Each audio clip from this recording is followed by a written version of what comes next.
Okay, so the plan today is we're gonna go meet up with Bojan and Brandon. They both have YouTube channels.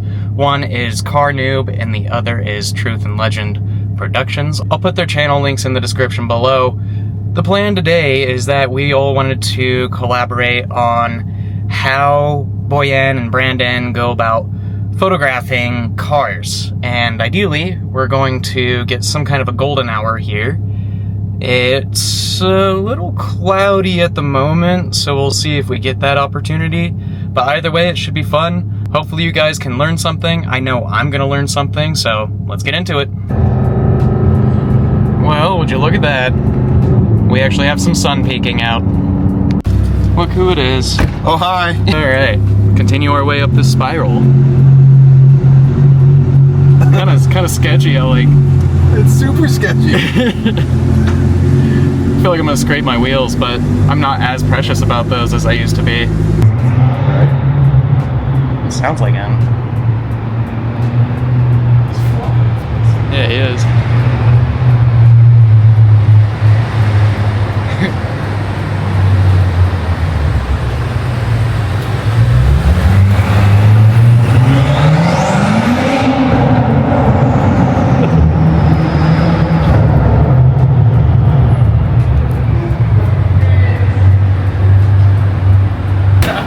Good to see you, dude. What's up, dude?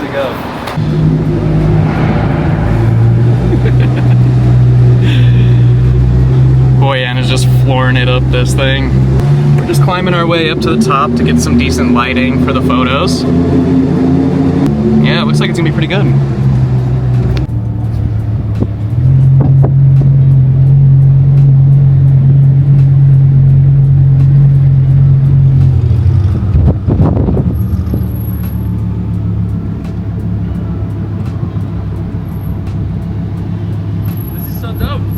How do you guys usually choose a spot for stuff like this? Oh man, how do I choose a spot? I struggle with spots, to be honest, with cars. I'll go through everything from like Google Maps and like do the satellite view and like do the Earth view and like, oh, look at this cool spot.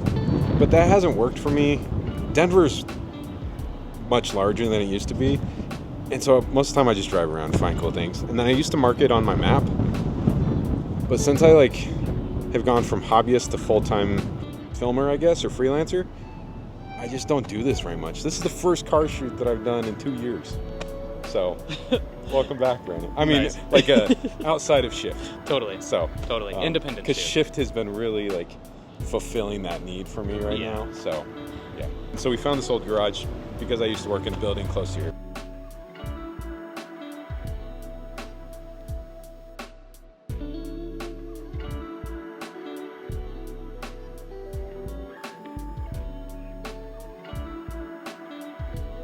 How do you usually go about positioning a car in your shoots? Car? Yeah.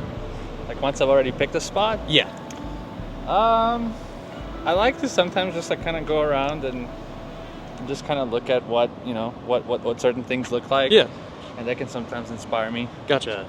I like to see kind of where the sun is positioned, so because that's your main source of lighting. Yeah. And to have good pictures, you need good light. So totally. Usually I try to put the lighting either kind of to the side or behind me as a photographer, which helps the most. Like right now, if we look at this beautiful drop, we're gonna see that the lighting is gonna be kind of over there, so we're just gonna shoot kind of diagonally at that. So nice. Yeah, that's usually kind of like a test and check, and then just make sure your sun's correct. Yep, pretty much. What did you bring?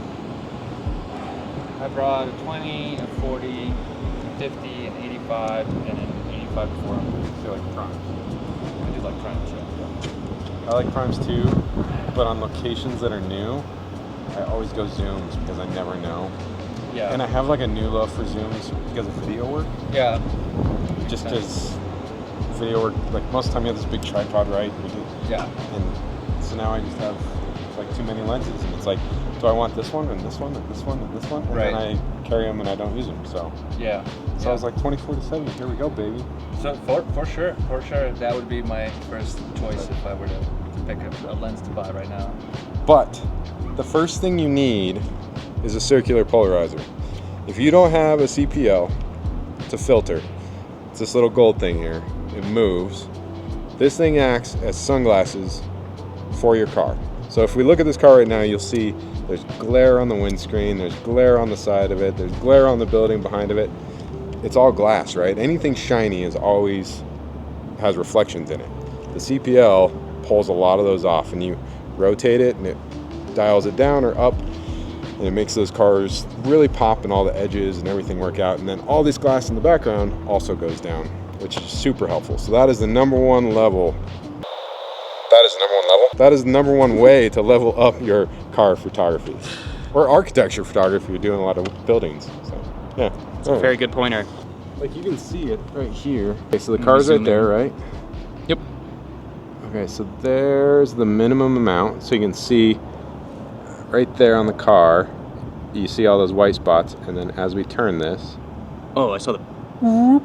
Yeah, I saw the insane, right? back. I saw the glass on the building Right. completely change. So we'll take one there, and then we'll go back, and we'll go there,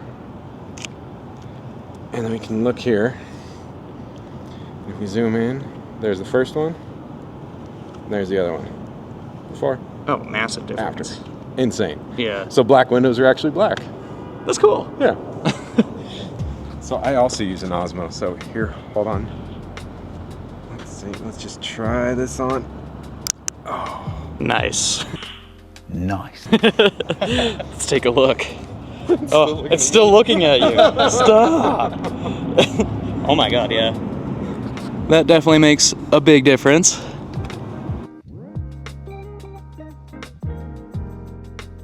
I assume that's a polarizer. That's CPO, yeah. Nice. That's nice. Isn't that cool? I need to get a set of those. Yeah, dude. Those. So Brandon, what are you shooting with right now? So this is a 24-70. This is the A7 IV. This is an entry-level Sony. Well, I say entry-level. This is your entry-level full-frame camera. Cool. And it's one of my favorites for video and photos. The reason why is the record button's right here, so it's super simple to go from record to photos. But then it also has this little dial where I can go from photo to video super quick. And then I've just retained all my settings to 1, 2, 3 for video. So 1 is your 4K 24, 2 is 4K 60, and 3 is just 120 frames. But with this, it dials it down to 1080. So I usually don't use 4K, or I usually don't use 120. So That makes sense. yeah, That's cool. I have my A1 with me if we need 4K 120, but we don't need 4K 120. 'Cause Right. We're not doing video right now. Yeah. No, it's cool. Seems like it's a really versatile camera. Yeah, it's useful. Any modern camera is going to take better photos than I can, so it's just a matter of using your camera. The biggest thing you can do with your camera is use it until you understand where everything is without having to look at it. And as soon as you can do that, you're going to just level up because you don't have to worry about the camera anymore. All of a sudden you can focus on what you're doing and you can just kind of work with this. The other thing, Sonys have this terrible thing where they make these screens that just pop out. This is the only one with a flippy screen. Canons and Nikons already come with these, so Sony's a little behind in that, but this is one that has that. And the reason I like that is if you're gonna go low, you can come down like this and then you can get really low instead of having to like lay down and get that. So I like makes that sense. feature. So I guess that's why I usually see Gunner laying all the way down. Gunner, you really gotta stop sleeping on the job, dude. Gunner, did you fall down? I fell down. exactly. Yeah, that makes sense. Versus that, where I can just put this on the ground, Yeah, which is actually that's quite a really cool good photo. look. Yeah, it just gives you those leading lines. Definitely. And Bojan, what are you shooting with? I'm on a Nikon Z7 II Okay. and an 85mm prime. Nice. I switched to, well, I didn't switch. I started on a mirrorless camera, Okay. but I had some old F-mount lenses that were for DSLR. So I tend to use them a lot with this adapter. But yeah, I really like the primes because you can go down in aperture quite a lot. Nice. Get all the light in.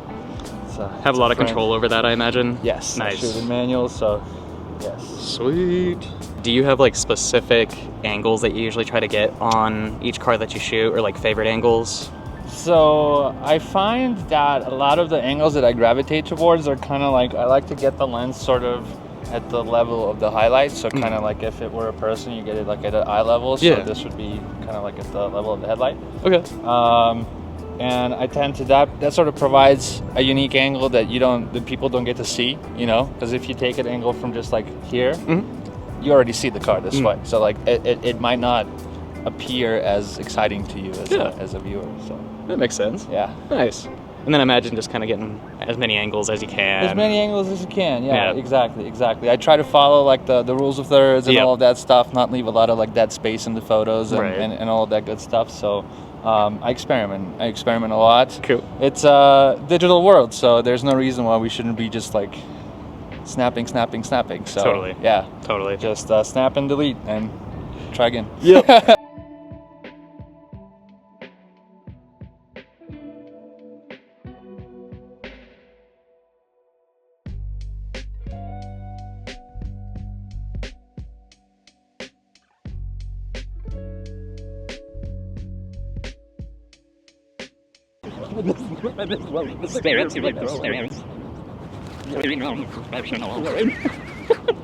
Question. What do you think is the toughest car color to photograph?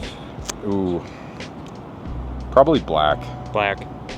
Especially black wheels. Yeah. Like black cars with black wheels. But I don't know. Like this blue's pretty forgiving. White's a little hard just because it cuts lines. Like if you're looking at your Audi, right? Like you have that vent that goes into the door, into the back. Yeah. It'll cut that vent off if you're in different light. But Oh, when that you makes have sense. light like this, it's hard to have a bad color. Reds are tough just because when you start modifying when you start editing them, it'll turn them orange so you gotta be really careful with any color. But yeah, black is probably my least favorite. Least Just 'cause, favorite. like black wheels, black car, it just looks like this blob. Yeah. I say that and I drive a black Jeep. No, that makes sense. Yeah, it's terrible. It's because you get like tons of glare in there, and it's difficult to get the angles. Yeah, and like it's always dirty. Yep. I don't know. That's fair. I will say that Lexus, The one that you guys took off-roading? yeah. So I used the Polar Pro NDs, and we were doing rollers. And so when you're doing rollers, you want a really low shutter speed. So we were sitting in the back of the, what were we in? Oh, we were in Chris's Land Rover. And we had these NDs on, and it gave me like an orange cast on the green car. Oh, and it was what? terrible Huh. on every picture. But it looks like, for those, most people are gonna be like, oh, that's cool. But for the photographers and like the people that notice colors, they're gonna be like, why does it have like a bronze color to it? And it wasn't me, I promise.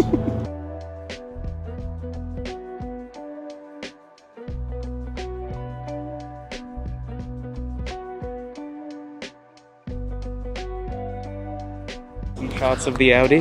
Yeah, and its owner.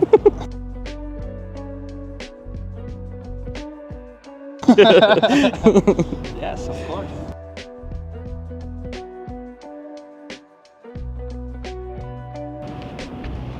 Is this for your Audi? Yeah, it looks like it.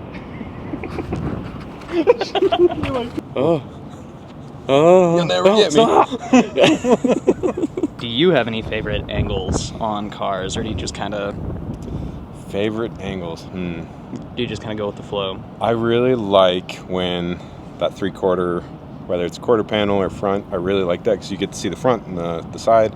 Just work from the back or start in the front, start somewhere, start on the side, wherever you remember, and then just do a 360. So get your side, your 3/4 front, 3/4 other front, like passenger, and just work your way through that. And then you can start doing like detail shots of all the exterior, so lights, headlights, mirrors, anything that's interesting in that regard. And like in this regard, tailpipe from the R8, just because they look so different. If you can integrate that in, and then start doing your creative stuff, like we're doing now. Like on a cool car with like a big wing, right? I really like to be above them because it gives you the perspective that you don't normally see, like just looking at it. But I really like up or down angles. So, Gotcha. Yeah. So like if you have like a second story and you can shoot down on it, it's good. Which we're gonna do that here in a second. Yeah. Although we're probably gonna go to the other side because there's a camera there. And we're trying not to get kicked out from security, so. Yeah. Please be quiet, guys. Right, shh. Keep it down. What's that fancy piece of equipment you have there, sir? This is my trusty sniper. Sniper. No, this is a gimbal stabilizer, so it allows us to kind of have like panning without a lot of shaking and stuff. So you can get some really nice B-roll footage. So yeah, it's good stuff. Sweet. I love this stuff. Yeah, it looks dope. Yeah, like you can basically go all the way like around it, and yeah, And those are find it a neat trick. Those are like really good for rollers and stuff too, Yeah, right? exactly. Yeah. Exactly. Nice.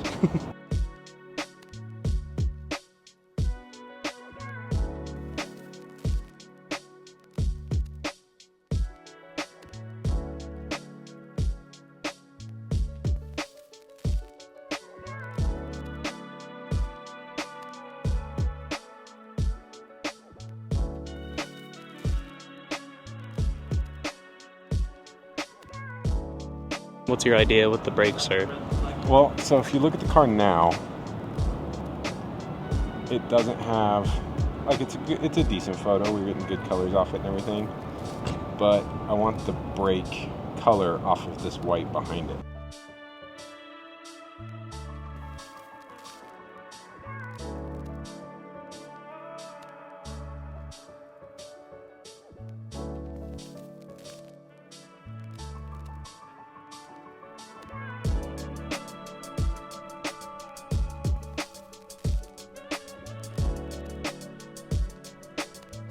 So now the sun's going down a little bit, and curious to see how these guys are changing their settings up.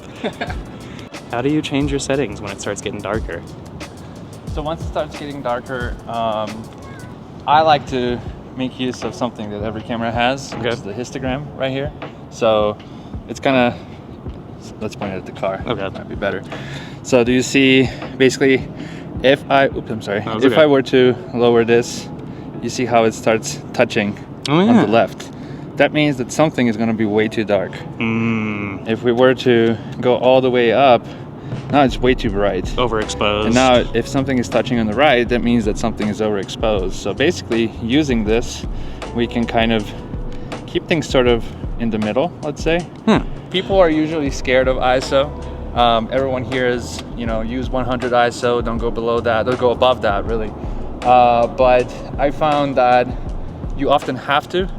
It's not really about the numbers, it's about the balance of the image. So if you want more things to be in focus, so if you want to have f4, f5, but now your picture is going to be too dark because your ISO is at 100, what should you do? Like, you should bump up your ISO. So that's often what I kind of play with, the balances and stuff. Of shutter speed, so that it's not too blurry when I press the shutter button, but so that everything is still properly exposed.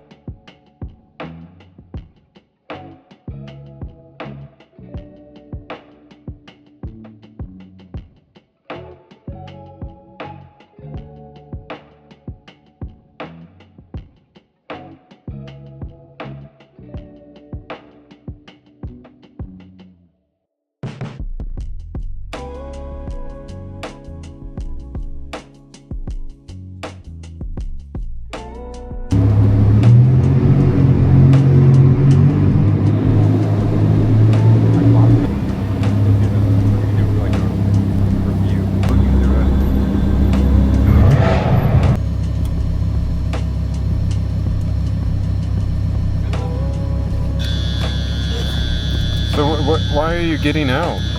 It's too high. It's built for big boy cars.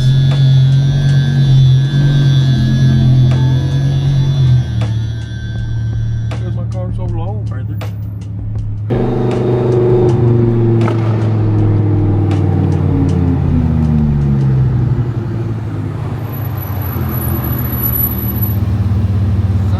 Hello. You're so high. Nice car. Huh? You're up high. How much is that? How much one of those cost? More than you could afford, pal. I can afford, bro. Ferrari.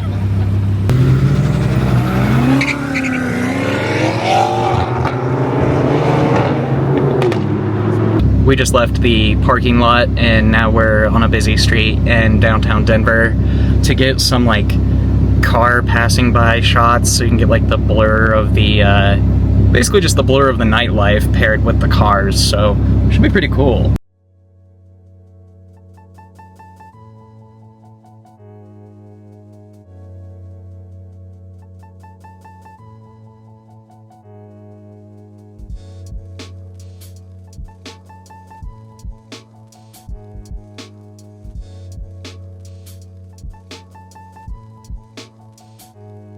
So we just did a long exposure. So what we're trying to do with the long exposure is get the car lights. And what happens with long exposure is the cars aren't properly lit. So as soon as they go past, all you get is the light. And so you're getting these really cool these light streaks that go through it.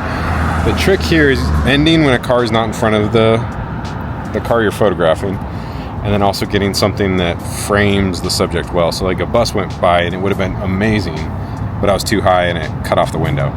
But I just got the decent one, so I think it's working well. So Bojan's using the 85, I was at 70, but I think the 85 is going to be the ticket, but we'll see. So. Is the shutter speed like going really, really quick for this? Or super is it slow. Super slow. Super okay. slow. So I was at, let's see, my settings were, so I was at 8 seconds of shutter open. I was at f4.5, just trying to get that depth of field, and then I was at ISO 100. So nice. I had to go to ISO to 100 just because the shutter was open so much. I like to shoot around ISO 640 on this just because that's the native ISO. So all of your cameras have a native ISO. Figure out what that is and shoot at that as much as you can for the cleanest pictures. But don't be scared of ISO. Just remember, if you have to shoot in high ISO situations, overexpose, because your shadows and your darks are where your noise is going to be captured when you have to bring those up. So if you overshoot it and you shoot to your highlights, then you can bring that back down. Your shadows look nice and dark and clean. Okay, bye. Thank you for your sage advice.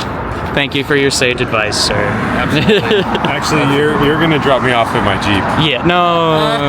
I thought you were just gonna walk. I'm too pretty to be left out here. Oh my God. His backpack's too Yeah, I just got too much in my backpack. get jumped by his Colfax. Oh my God.